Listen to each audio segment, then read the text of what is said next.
Whenever you look at London these days, there's an awful lot of fuss being made about the quality of the air and the fact we all need to pay £12.50 a day because it's the magic pill to clean the air up, as it were. That's the whole justification for the ULEZ fiasco. With all the fuss and attention on what goes on above ground, what about what goes on below ground? That's a different story.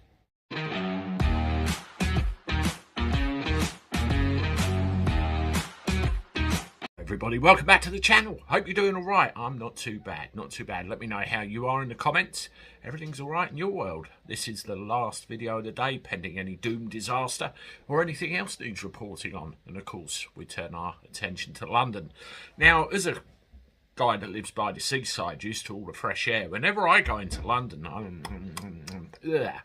my mouth tastes like exhaust fumes when I come in and out the place. So I do question, is this working? And that's above ground. What about underground? There is information that is coming out now which really dictates the fact that the quality of the air below the surface of the street is more of a problem than the quality of the air above the surface of the street. In other countries in the world, for example, in New York City subway, you have these vents on the sidewalks which vents all the air back and forward. Hell, even homeless people sleep on top of them, keep them warm, and the cops have to move them on. They got stuff in Russia as well, although we're not going there anytime soon. Similar process, vents the air in and out, clean air. With our underground, there doesn't appear to be anything of that nature. Howard Cox says on his Twitter feed, and you can go around and have a look, and I want to contact him and see if I can get some information. He's going to go around as many underground stations as possible with an air quality reader. And I've also seen somebody go across the top of a light switch, thick soot. Very worrying indeed. This is what Sadiq Khan has to say about it. We're quite clear. So the evidence we have is the air on the underground doesn't breach any health and safety rules at all. It's well below the health and safety rules. The air subsurface definitely does breach WHO rules. What we do, notwithstanding it being within health and safety rules, is spending a lot of money improving further the air in the underground because it can be cleaner. Some of our tunnels are more than 150 years old. We're also working with experts to see what more we can do. I think Imperial are helping us in relation to what more can be done on the underground because we want the air to be as safe as possible. I've used the underground today. My family use the underground every day.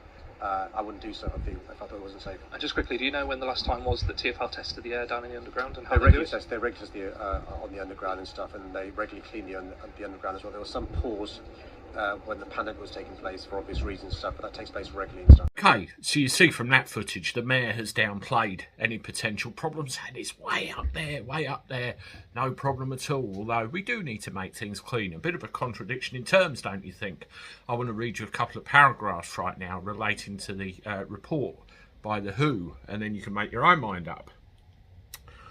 Okay, the report published on nature.com states that ultrafine particles primarily generated by friction from the wheels, tracks and brakes are found in abundance and could have particularly adverse health impacts as their smaller size makes it possible to pass from the lungs into the bloodstream. On Monday, Mr. Khan told My London there were no breaches of health and safety rules and no breaches of rules in relation to the World Health Organization and stuff. Yes, and stuff. Very good, Mr. Khan.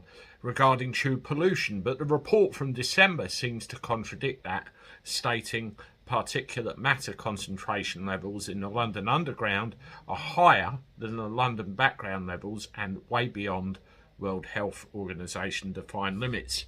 So he's been completely contradicted, and meanwhile all of our focus and all of our attention is what's going on above the streets when we really need to be looking at what's going on down below. And does the mainstream media cover this?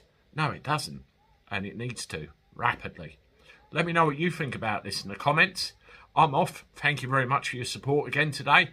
Make sure you subscribe. Check you are still subscribed. If you've been knocked off, that does happen from time to time. Like it, share it and comment, and I'll see you tomorrow.